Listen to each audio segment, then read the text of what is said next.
Hi, I'm Philip Carr-Gomm, and this is This Magical Life, your guide to the intersection of psychology, spirituality, and wisdom. Well, hello everyone, and welcome to another episode of This Magical Life. And today I've got two very special guests to share our conversation together with. And I'm going to bring them into the room with a touch of a button straight away. John Sweeney, welcome to you, John. And Hey. Tom Cledwyn, welcome, Tom. Hey, great to see you guys. Now, if I explain to you, many of you will know of the project that I started, just a month or so ago to help Médecins Sans Frontières, Doctors Without Borders, produce a little online course, and everybody was fantastic with it, and it's raised to date now $11,000, moving towards $12,000, which is absolutely wonderful. And at some point, one of the regular viewers of this podcast told me about a project called Drop Dead Generous, where these guys were giving away amounts of $500 to projects that fostered human kindness. And I thought, what an amazing project. And of course, immediately I became suspicious. Like, what's behind it? Is there some kind of other agenda going on here? Where does the money come from? What's the deal? The way sadly I think, in this modern world, we tend to be a little defensive. Well, I do anyway. So many online scams and all the rest of it. But anyway, they had a fun way of applying for the grant, and lo and behold, it arrived, and it's gone straight off to Médecins Sans Frontières as part of the project, the How to Stay Sane in an Insane World project. So, John and Tom, this is an extraordinary project. Tell us about it. How did it start? What is it? Hey, Philip, and thank you for having us on. What is it? Well, it's a social experiment, really, and it's born out of a book called Infectious Generosity that was written by Chris Anderson, who's the head of TED. And in this book, he really reframes generosity and kindness in the age of the internet, really, and how the kindness we practice can spread like never before possible, given our connectivity. And and it was written, just a couple of years ago, but also at a time when, actually, as we look at the internet, we think, is it really fostering and enabling our better behaviors, or is it doing the opposite? So, as we read this book and actually got to know Chris as well, we felt really passionate that, yeah, it's right. This is such a basic human behavior that underpins really everything, kindness. And it's infectious. If it's true, studies have shown that if you receive an act of kindness, you are more likely to yourself be kind. But it's also true even with witnessing kindness. If you see it even on a phone screen, a story of someone doing something, you are likely to model that behavior in some way. So Drop Dead Generous is a social experiment giving 1,000 people $500 to essentially pay it forward through an act of kindness. And I, would want to double down on the term social experiment, because we have a bunch of hypotheses as to what will happen, but really we are approaching this with the spirit of not knowing and being totally open to see what will happen. And we're about a year in now. We've given 226 grants, so $113,000 US dollars. So we've got a long way to go, but we've learned a lot already, and we've met some wonderful people like yourself. How fantastic. And I love the way it has a kind of really clear focus, which is kind of science-based, really. We know, that kindness fosters kindness and so on.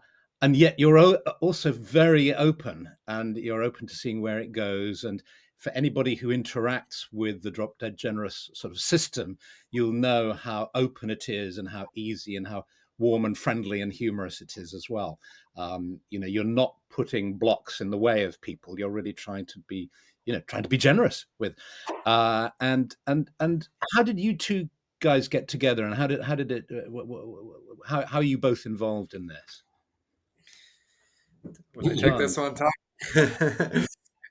So basically, in the book that Tom mentioned, that Chris Anderson wrote, Tom was helping with that project, and in the book they basically wrote about people who use the internet in interesting ways to spread kindness. And back in a previous life, about 13 years ago, I founded a social movement called Suspended Coffees, which basically was an old 100-year-old tradition that was born in the working class cafes of Naples in Italy, which I mean the Italian term for it was cafe sepeso, and loosely translated in English to suspended coffees. I read about this concept in 2013, where you could buy a cup of coffee for a stranger as a way to pay it forward, or a means of just being kind, and just fell in love with it straight away. And did what any, I suppose, I think I was 28 years of age, did what any 28-year-old would do at 2:30 in the morning when they were inspired by an incredible idea in 2013. I got up out of bed and I set up a Facebook page to basically promote the concept and to tell the world about it and to try and share the stories of kindness and generosity. And the movement became, I suppose, quite viral. It got national, international media attention. We'd over 3,000 cafes in 34 different countries. There was millions of coffees were suspended as a direct result of this movement that, I mean, I knew nothing about at the time really, but I knew the importance of kindness and how much it could change a life. And I mean, the really ironic part is I'd never even tasted coffee, actually, at this point in my life. So it took me starting a movement centered around coffee to do that. But so they wrote about me in Chris's book, and I got to meet Tom then as a direct result of it. And honestly, just spent a bit of time with him for a couple of days, but just blew me away in terms of like just his humanity and how he saw kindness, and just everything about him. I was like, this is an exceptional human being. And I was like, please let the stars align and see if we can maybe do something together. And Tom said, do you wanna work on a crazy idea? And I was like, okay, what is it? And he was like, I don't know. I just know it needs to be with you, and it needs to be centered around kindness, and yeah, just trying to maybe change the narrative around it and trying to inspire more people to be kind and to create a ripple effect from that. That was essentially pretty much it.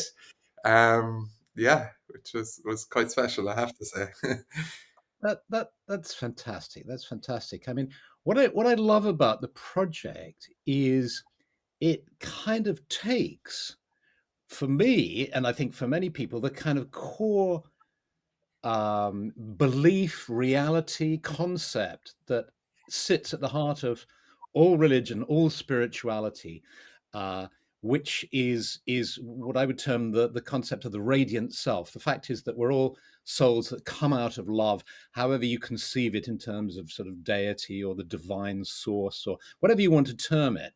That basically at the heart of reality, in kind of my understanding, there's just this pure love that emanates out, and the whole of kind of creation results from that. And so, by nature, I believe that we are radiant beings. We're like the sun, and we just radiate out. And then, things happen, and then there's all sorts of learnings and suffering and difficulty and so on. But that's essentially who we are when we get to the heart of it.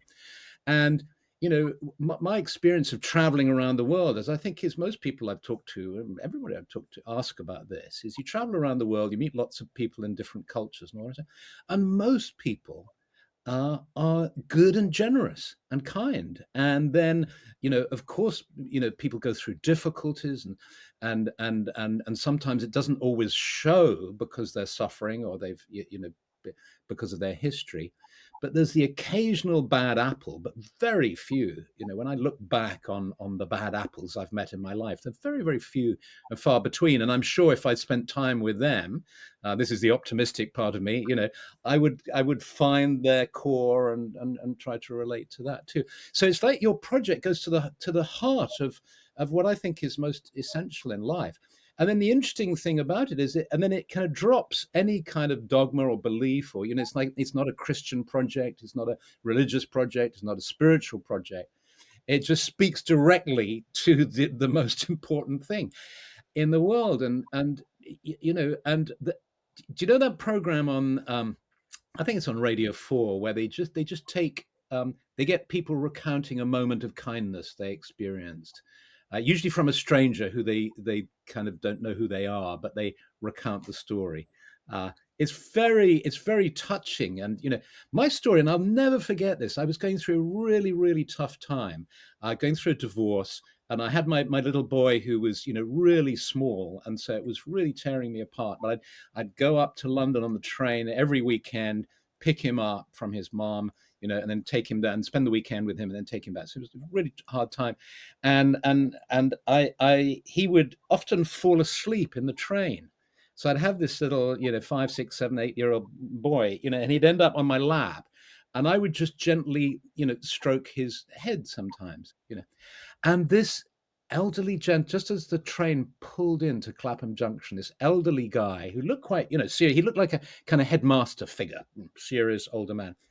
He just leant forward to me and he said, I've been, I've seen how you relate to your son, and that's the most lovely thing in the world, and that's so beautiful to witness, or something like that, some really positive thing. I can't even remember the exact words, but he Yeah. basically said, I've seen that, and it's so good what you're doing. And it left a kind of warm. I didn't even know what to say. I kind of said, thank you, or something like that, and got off the train. And that was 40 years ago, and I still remember it, So it's true, and of course, and you want to pass it on. You feel warm inside, and you want to pass it on. So tell me, it's been going a year. Where's the money coming from? Just a sense of. I know maybe that's an indelicate question, but people saying, are these guys? Is it a bank heist? What's happened? It's not really. Tom does part-time. Yeah, Tom does part-time modeling, which, I mean, from looking at him, I think you can understand. I was going to say that we charge podcasts $500,000 to appear on.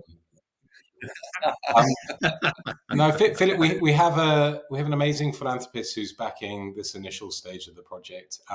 He's not sort of publicly known, but I have to say, obviously that amount of money is one thing, but everything we are doing around the project and almost sort of within the project, right? So beyond giving cash, the way we are doing it, which I would say is trying to be as trusting, as transparent, as creating a tone of voice even that delivers comfort and space for people to express themselves with these grants, is actually something we're modeling from our philanthropist backer as well.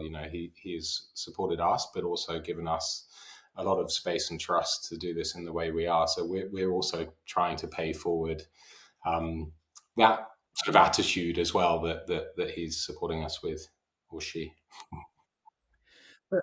That's so lovely to hear, and one of the remarkable features of what I pick out is that you make yourselves available in this world where the way you can't get anybody on the phone, and you get caught in phone loops or an AI chat bot that tries to fob you off, and that actually you make yourselves available, which is beautiful, I think. And what I wonder is, how has it been a problem dealing with freeloaders? What criteria do you use to prevent the system being well? Look, misused? this is actually part of the experiment. We don't yet know to what extent our way of grant giving has might have been taken advantage of. We have a very we it's really a case of best idea wins, right? People can submit ideas through the website. Every Friday we sit down with ourselves and often a group of people to go through those ideas and really try and think which of these ideas, when they become a story that is shared, will shift the way people think about what they can do for others. And that's about it, really. We don't do any due diligence past just the quality of the idea. Every now and again, if for whatever reason something feels a little bit orange flag, we might have a little Google of the applicant and just work things out. But really, it's once we've made that decision, we press a button and off the money goes. And we say in that email that informs the grantees that we've approved their idea that they have the time and the space to carry out their project. The one thing we ask, and even this is not transactional, is that we would love to hear their story once they've completed their project.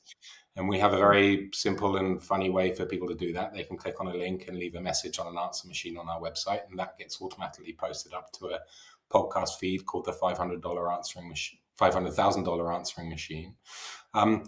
But this is even that. The one thing we ask for really is actually just an invitation to gift your story to the world. It's not us saying you got to report back to us and tell us what you did. It's not us trying to create any sense of accountability. It's really us, wanting to share the story, but wanting to facilitate that without this feeling like a transactional relationship with our grantees. Yes, and you do that very well. And I think one of the things that strikes me is your communication style, which is not wordy, and is brief, is funny, is relaxed, is clear, slightly wacky as well. I think that the other thing I really like about the whole project is that slightly nutty quality, which I think is for me, it's always a sign. It's a sign of creativity, a sign of people not taking themselves too seriously, being too pompous. It's great. It's absolutely lovely, and it feels really sort of in tune. Sorry, in tune with the world that we're living in now. Yeah, What were a you going to say? lot of that wackiness definitely comes from Tom, but again, he's the creative side of it. And just to what you just said as well a while ago about Joe, basically a bad apple, and I think I've kind of learned this in my own life. Joe, a bad apple becomes a bad apple because of the environment. Yeah. And if the environment is right, it's a much different kind of a thing. But I think we even had, Tom, I don't even think I shared this with you, so I'm going to share it with you now. But we had one applicant who reached out a couple of months ago who basically the idea was like was pretty good. John B, he seemed like a really cool character and just like the right person to kind of fund, and we basically funded him, and just kind of heard nothing back for a while, and just obviously certain emails would go out, and we host this kind of monthly circle thingy, and we've a couple other things going on, and I noticed after, I think it was about 2 months of not kind of hearing from him or whatever, which was fine. I noticed he turned up to like a circle thingy, and then he started to get a little bit more active in one or two different things, and he basically emailed me one day to say, or text me one day to say that he wanted to jump on a call. And anyway, it's a bit of a long story, but he shared with me that he pretty much got the funding to actually go with a kind of a personal project. The idea that he pitched wasn't the idea that he actually went with at all, and he needed the money to kind of make this business thing that he was doing kind of run. And he was like, look, I'm so sorry. Like, I really just want to explain that wasn't my intention, but I was overwhelmed. And I said, look, that's okay. Like, these things happen. It's real life. I said, I'm sure you'll find a way to go and to do something drop dead generous or kind to somebody in some way, shape, or form in your life. And so since then, he's followed up me only a couple of weeks ago. He started doing these like mentorship programs to teach kind of kids to, I won't go into detail about exactly what it is, but he's put like a serious chunk of hours in, and he's also brought in a big part of his community. And he jumped in a call with me and he was telling me all this. And I was like, if we were to look at the value of what this is, what is it? And I think it would be a couple of grand. And I was like, why did you do that? And he couldn't really explain, but he said something about the environment of how trusting we were, even when like he'd kind of owned up to maybe perhaps not doing what he said he'd do. Flipped his complete mindset, and he's still like trying to say sorry. Like, you've nothing to say sorry for. But again, it's about the environment. I think it's such a great example that if you create that environment, very special and magical things can happen. Like, and quite often people's ideas do change, and do you know what I mean? Life gets in the way and all of this. But that's what Tom and I really try to do is just foster and nurture that as best we can, and see the impact that happens as a result of that. That's a lovely story because it shows the power of trust. That if you can again, it's that giving it. If you can trust people. I worked in a children's home, once, and the other staff were very skeptical of the way I trusted the boys, and driving around in a car, with these crazy kids, and they were saying, well, they might slam it into a wall or something like that, and I just basically trusted them, and so yeah, no, that's lovely. That's lovely that you've done that, and you've partnered with Sussex University, which is looks like a really interesting. Tell us about that project. Yeah, interestingly, for the very reason we're sort of talking around at the moment, well, clearly we're as an experiment, there's one way in which we can surface learnings and impact, and that's through the stories that come out. But we wanted to couple that Mm. that type of communication, that kind of output, with something more rigorous and academic, really. So there's a professor down at Sussex University called Dr. Robin Banerjee, and he is world famous actually in the space of kindness and compassion research. He's a child psychologist by trade, which is also really interesting because I think he knows, like we all do, but from a professional perspective, that kindness is something that seems to get kind of learned out of us as we go from child to adult. Sussex University themselves have a Centre for Research on Kindness, again, world famous. So we've been having conversations with them for a couple of months and just, really brainstorming, like, what is it that we think is emerging from this experiment. And the one of the things that we're conducting an initial study around is really the perception of kindness as something that's kind of nice and gentle, and therefore in some ways, laden with a kind of weakness, right? Nice guys always lose type mentality. And again, Robin's Yeah, Robin's yeah. insight there was like, oh, when you talk to kids about kindness, they puff out their chest. They embody a kind of superhero type character. And then, when we become adults, we somehow sort of see it as a bit of a weakness. And you see it, I have a design background. If you go on the average charity website, it's all sort of pastel colors and apologetic, and sort of the language is wrapped up in perfection and worthiness and duty and all this kind of stuff. And it's all very apologetic. Mm. So the study we're doing with Sussex Uni now is, what can we find out from our grantees that might allude to and reveal where the feeling of power comes from when you practice kindness, and as we were saying earlier, even the trust associated with this project empowers people. It genuinely makes people feel seen and heard and wanting to do things. So this is the initial study we're looking at, is, how can we unearth some learnings that question that perception that kindness is just a nice thing and not actually a superpower that can change the world. Yeah, how fantastic! That's fantastic to be involved in that. You're involved in that, and so you've got the podcast. You've got John talked about the circle Yeah. thingy, which I don't know what that is. Tell us about that, and tell us kind of what's around. It sounds like there are other things going on around the project. Maybe you could share that, and anything you want to share around that. Well, yeah, I'll just give. Sorry, John, just jumping in. Actually, yeah, John, I'm used to your me, Tom. It's fine.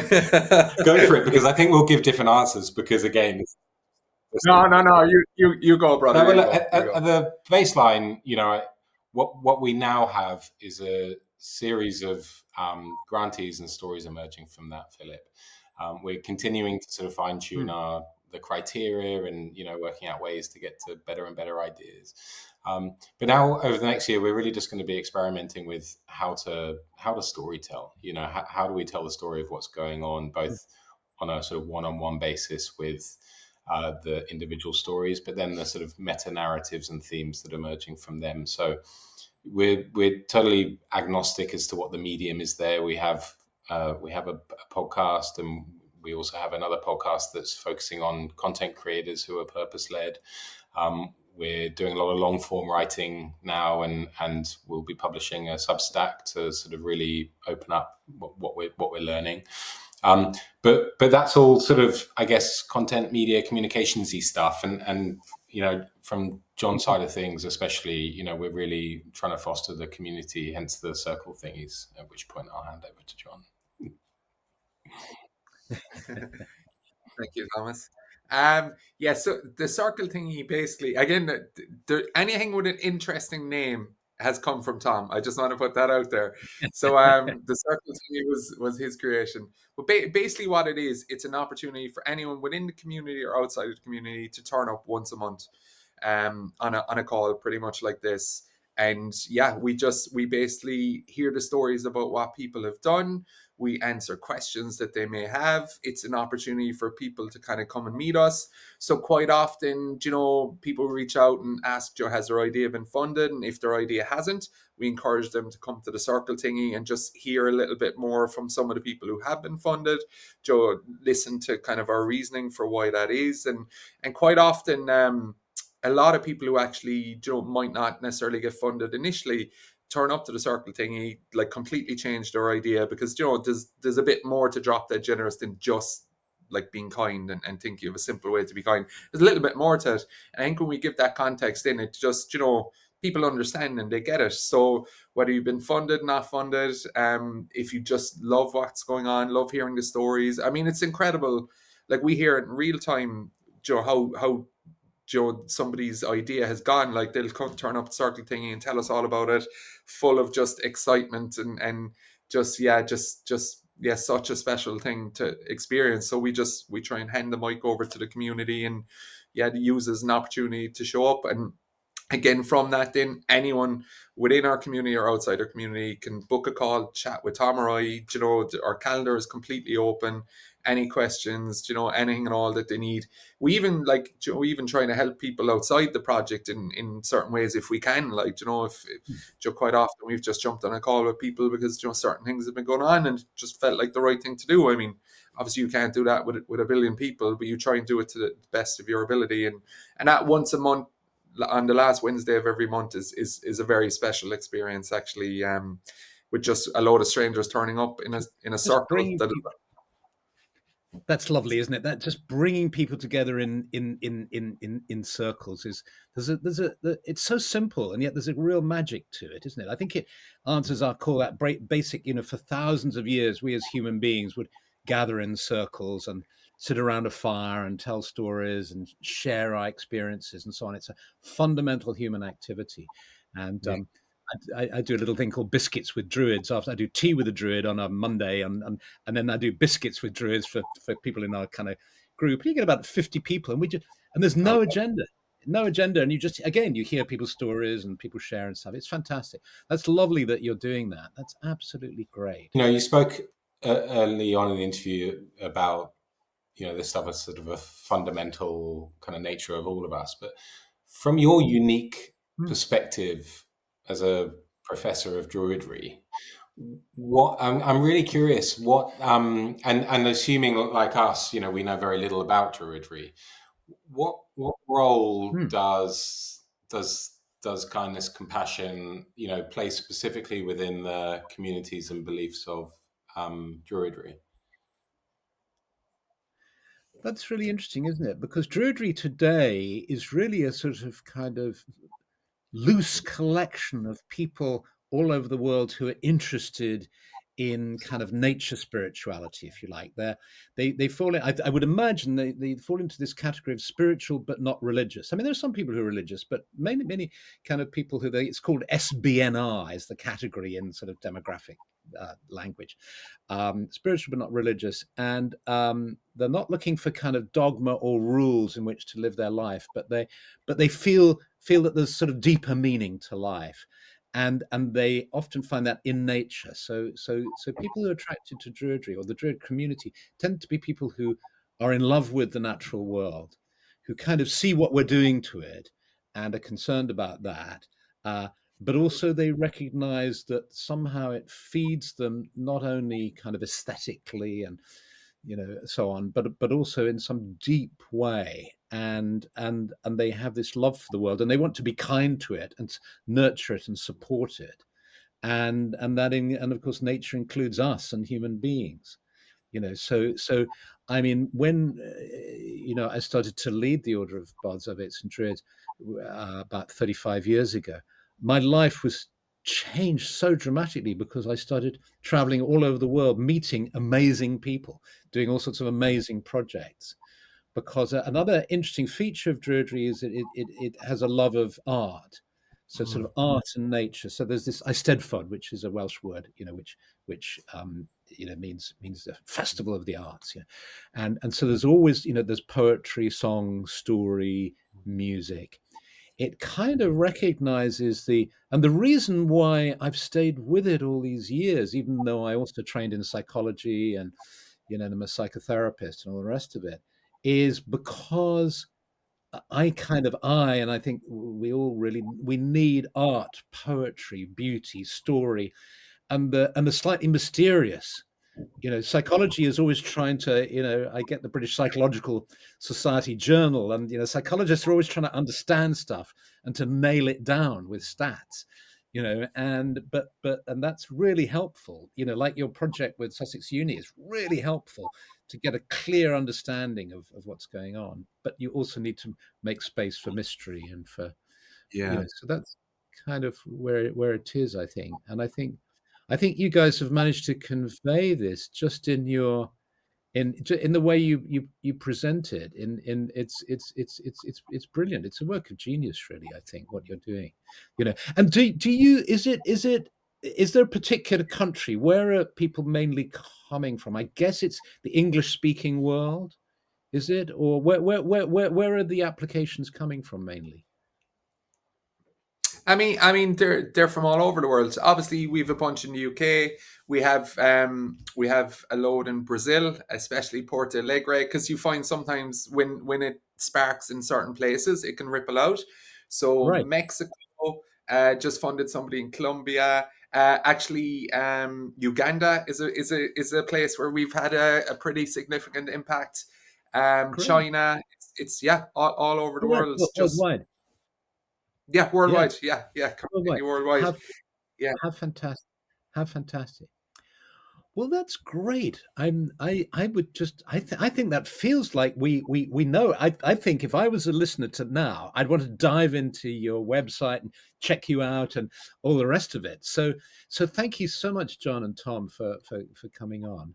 And good luck with everything you do. I hope it flourishes, and I hope the kind of the ripple effect is, and I'm sure it is happening, and it just spreads. And as you say, you're on this kind of exciting journey where you don't know where it's going to lead, but it feels good, and it feels right, and it's fabulous. So thank you so much. Thank you for coming Yeah, along. and thank you as well, Philip. I have to say you're such you're a wonderful host, and I think even your voice, you actually have an incredible voice. That I just have to say that, yeah.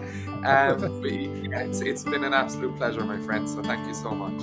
Okay, well, bless you both. Thank you.